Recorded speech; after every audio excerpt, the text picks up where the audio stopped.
Saw someone in the comment section the other day saying that, telling me that I shouldn't say the West, I should say Western imperialism to differentiate it from, oppressive Western policies. Okay, I don't know if you've ever known me to be imprecise in my choice of words. I say the West because that's what I mean. I also saw someone saying on the same video that I'm just bitter. How astute of you. Of course I'm bitter. I'm a Westerner. That means that I was taught a fictitious story my whole childhood about the West. And I didn't actually get any sort of decent education until I was an adult. And it wasn't provided to me. I had to search it out. I had to find it out. It was hidden from me. And what I found out was that I actually come from a civilization that never civilized. I came from a so-called civilization that is identical to abject primitivity. I came from a so-called civilization that's what you would expect from people who were raised by wolves. It's like your culture was dropped on its head as a baby. The brain of this so-called civilization has a deformed amygdala. The prefrontal cortex of the Western mind is missing. It's like a psychopath. So yes, I learned that I came from a so-called civilization, a so-called culture, that completely failed to develop. We're like the moronic bully in school who pushes people around as a kid, never pays attention, never learns, never studies, and never changes. So that everyone that he bullied, eventually surpasses him in adulthood, in every conceivable way, in maturity, in skills, in knowledge, in intelligence, in career, in health, in relationships, in everything. While he remains a stunted man-child who nobody can stand, no one wants to be around. Well, that's the West. Every Westerner has been deprived by their ancestors of a history that they can be proud of. A history that gives them a chronological record of their development, their advancement as a people. Because the West is just as primitive, just as barbaric, just as shallow, just as selfish, petty, deceitful, and immature as they were 3,000 years ago. So I say West because I mean the West. You can't divorce imperialism from the so-called civilization that imperialism emerged from. This isn't even just about the endless crimes of the West against the rest of the world. No, I'm talking about the whole so-called culture, the so-called civilization that has utterly and miserably failed its own people. You literally had to suppress everyone else, oppress everyone else, burn, loot, and destroy everything that everyone else had, everything that they built, that everyone else built, everything that they accomplished, just so you could try to make your so-called civilization look developed. Only by de-developing everyone else. You had to tie their hands and feet just to pretend that you could beat them in a race. And again, it's just like some dumb bully in school who cheats on his test, cheats on his homework. Okay, you'll get an A on the test, but you're still dumb.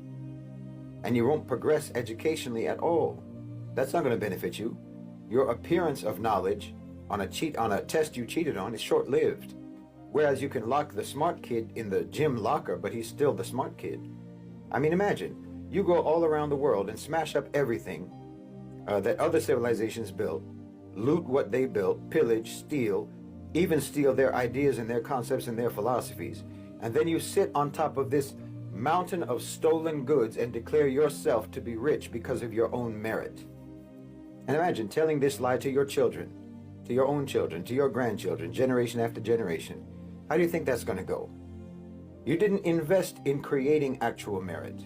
You cheated, you lied, you stole, you brutalized, and then you tell your own people that everyone else in the world has nothing and you have everything because of how much better you are than everyone else. How long is that lie sustainable? I mean, these are people who actually have civilizations, who actually created and built and accomplished and didn't just pillage and plunder. And there's still those people today, even though you have oppressed them, they're still those same people.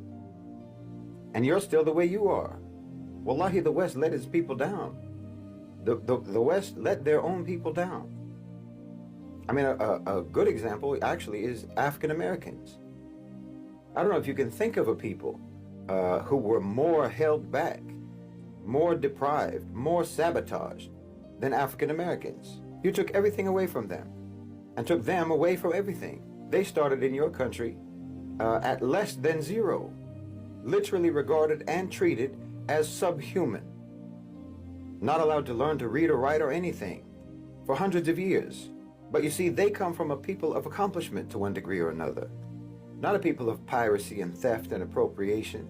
They come from a people who created and built and developed in their own countries, in their own land. And even though you did everything that you could possibly do to suppress them, to hold them down, to hold them back, and you're still doing that until today, nevertheless, I don't think anyone can dispute the fact that African Americans have become a global cultural superpower. Culturally, they're a superpower. Whatever cultural soft power that America has in the global South, it's African American. And China, one of the most ancient civilizations on earth, over 4,000 years as an organized civilization. You tried to destroy them, tried to poison that society with opium. America has tried for decades to destabilize and undermine and sabotage China. And they're totally surpassing. Today, they're surpassing you in everything. Their technology is better than yours. Their relations with the rest of the world are better than yours. Their economy is healthier than yours. Their schools are better than yours. Because they are a people with a history of actual homegrown accomplishment and development. And people like this, with a history like this, with a legacy like this, simply cannot be held back for any length of time by a people who do not have a similar history, people who have never actually invested in their own civilizational development. And that's the West. You're going to get left behind. You're going to get surpassed, and you are going to end up being nothing more than a footnote in history, because the peoples of the world who have genuinely developed civilizations cannot be kept down indefinitely. No one, for example, bounced back from Western imperialism and colonization faster than the Muslims, because our foundations are too strong, our history is too strong, our achievements are too many, our culture is too rich, our beliefs are too powerful. You could only inflict superficial damage on us. The whole history of Western colonialism in the Muslim world only amounts to a flesh wound. Our empire was never based on being a political entity. Political governance was a byproduct of belief. Our empire was an empire of faith. And that empire remains completely intact today. And it will always be intact. But everything that you call Western civilizational achievement is stolen. From your architecture to your philosophy. You are appropriators, cheaters. Even your Greco-Roman so-called philosophers, who themselves took from the Egyptians, even these foundational thinkers of what you like to call Western philosophy, if it had been left to you, they would have all been left in the dustbin of history, if it weren't for the Muslims. We taught you what they said, and when you learned it according to Muslim interpretation and correction. Their ideas passed through us before they ever reached you.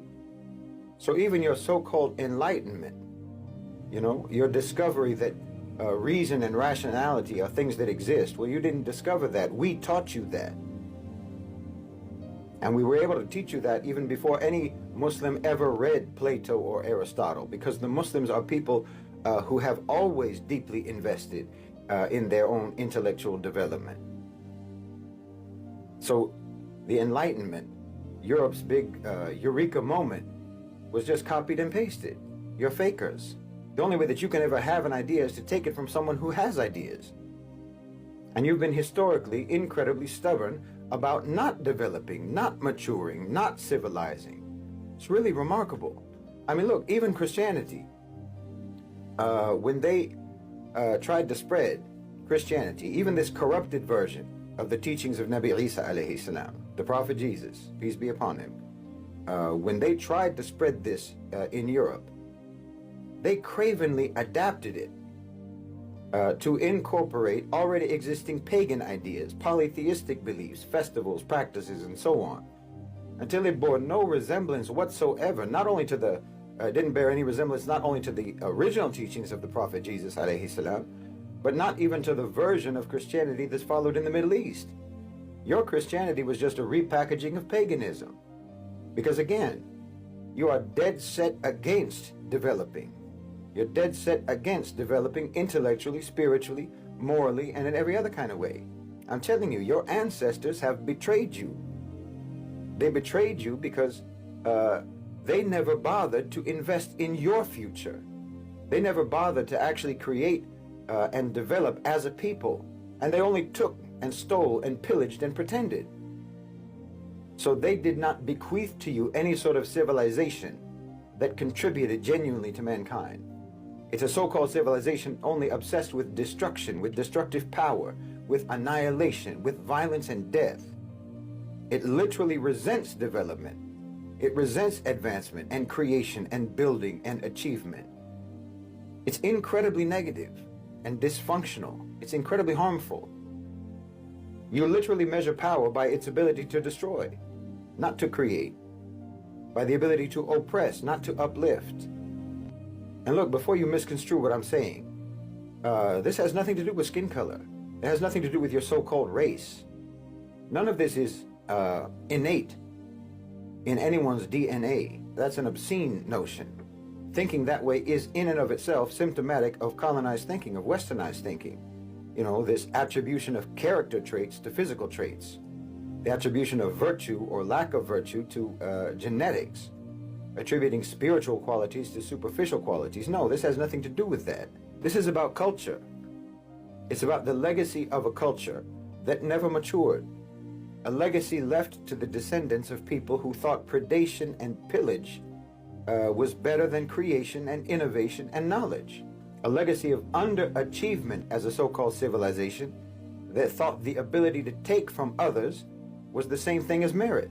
A culture that does not understand the importance of the means, but only values the ends, and thinks that if they can acquire the desired ends by vicious means, then they're the same as a culture that can achieve those same ends by honorable means. Like I said, it's just like a cheater, you know? It doesn't matter how I win the race as long as I win. That's the Western attitude. So even if I win by chopping off the legs of the other participants, I can still consider myself to be the best and fastest runner. You see? Even if I'm not genuinely an athlete, even if I'm not actually even fast, even if I never trained and I have no discipline and I have no ability, I get to call myself an Olympic champion as long as I can get that gold medal, even if the way that I get that gold medal is by shooting the actual winner of the medal and stealing it off his chest. Everyone has to praise me as a great athlete now because I have the medal. This is literally the Western mentality. That's a failed culture. It's a culture that has failed its own people. But yes, this is not innate. It's not inherent. It's not about white people. I mean, just terms like this, white people, black people, and so on, as if any people are actually literally white or literally black. You came up with these terms just to try to impose the idea that these are opposites, even though all people are actually just shades of varying degrees. You wanted to trap people by these fabricated definitions, these oppositional definitions, but it's all stupid. Again, this is your biggest contribution to humanity that really came from you, imposing a color code on the human race. No, I'm telling you this so that you can recognize that your ancestors failed you. Your culture has failed you. Your so-called civilization has betrayed you. And you should try to come to terms with that fact so that you can potentially free yourselves from it. Because as I've said many, many times, your own so-called civilization mistreated you before it ever became powerful enough to mistreat people outside the West. They brutalized you and they brutalized your ancestors long before they ever reached out beyond their borders and started brutalizing everyone else. And even when they did reach beyond their borders to brutalize everyone else, they didn't stop doing wrong to you. And the worst wrong thing that they've done to you is to make you think that you're supposed to be proud of this history, proud of this culture, proud of this so-called civilization that has left you completely unprepared for living harmoniously with the rest of the world, living harmoniously with all of your brothers and sisters on this planet. This so-called civilization that did not cultivate in you morality or manners or sincerity or virtue or honesty or maturity or mental and emotional stability, not to mention spiritual peace and stability. It's a cutthroat culture. It's a barbaric culture. and it has left you completely at a loss as a people. And yes, it has made you despised, it has made you blamed, and it has made you resented because of your history and because you keep repeating that history with every new generation. See, when I say things like this, Westerners get defensive, and that defensiveness is symptomatic of exactly what I'm talking about. They'll say, let's not dwell on the past. Okay, let's not. Let's look at right now, today. And you try to show me how today is any different from the past. And this is why you get defensive. Because you know that when I talk about the crimes of the past, you can't with any honesty disavow the crimes of the past, because those crimes are ongoing. And those crimes are protected precisely by your defensiveness. Well, this is a catastrophic trap that you're in. And you have to get out of it before you sink into oblivion. And no one can help you get out of it. No one is obliged to try to help you get out of it. You have to do it yourselves. Which again is not something that your whole culture or your so-called civilization has ever prepared or equipped you to do. That's what I mean about how a cheater ultimately only cheats himself. You know, when you're a plantation owner and you lose your slaves, well, you lose your crops as well, and you have nothing because you never learned how to grow anything yourselves. You're not farmers. You're like the king in Hamlet, who knows that he can never sincerely repent for his crime because he retains the crown for which he did the crime.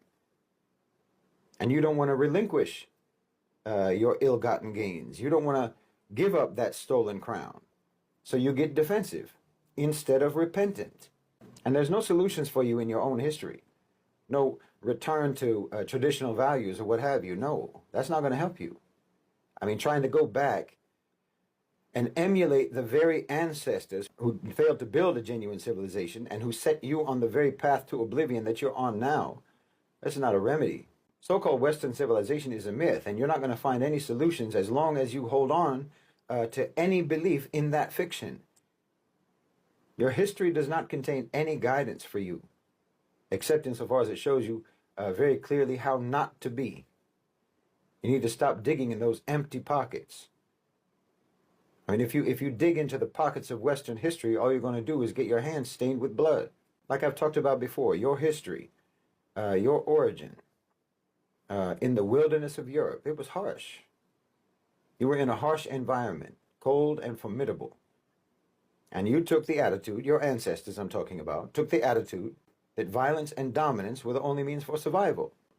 And this attitude pervades all aspects of your culture, from colonization to marriage, from international relations to relations between the sexes. You can go as deep as you want analyzing that society, Western society, and you can see how this primitive attitude manifests on every level of that society and that culture. And then there's all the lies that you have to tell each other and tell yourselves. Because the West eventually did encounter genuine civilizations, and so they wanted to pretend that they too were civilized. So they espouse all these values and principles and so on that they never adhered to and don't really even understand. And this is where so much of the cognitive dissonance comes from. Because yes, you do have an untarnished human nature, what in Islam we call the fitrah, the intrinsic good human nature that's buried inside you. And that conflicts with your society, it conflicts with your history, it conflicts with your actions, and it conflicts with your ideologies. And you have two ways to try to deal with that conflict. Either you actually resolve the conflict, or you just plaster it over with propaganda and indoctrination and lies. But your culture is a tumor, and it will devour the West in its entirety, just as it devours the conscience of every individual Westerner, unless they undergo some kind of psychological, civilizational radiation therapy. Just as a body rejects and struggles against a tumor, your own conscience rejects and struggles against your history, your culture, and your so-called civilization. I mean, you're really in the same struggle as the rest of us, in a way, because the West has been a parasitic tumor on the whole of humanity for centuries. And we've been resisting it. And you should too. Because it isn't any healthier for you than it is for us, truth be told. And that's the only reason why I'm telling you this. But you get defensive. And you want to pretend that that tumor is actually a vital organ. Well, it isn't. You can, just like anybody else, you can actually change. You can actually become what you claim to already be. But that can only happen once you recognize and acknowledge that you aren't now what you claim to be. And then you can start learning, inshallah, from the people who really are the thing that you claim to be, which is civilized.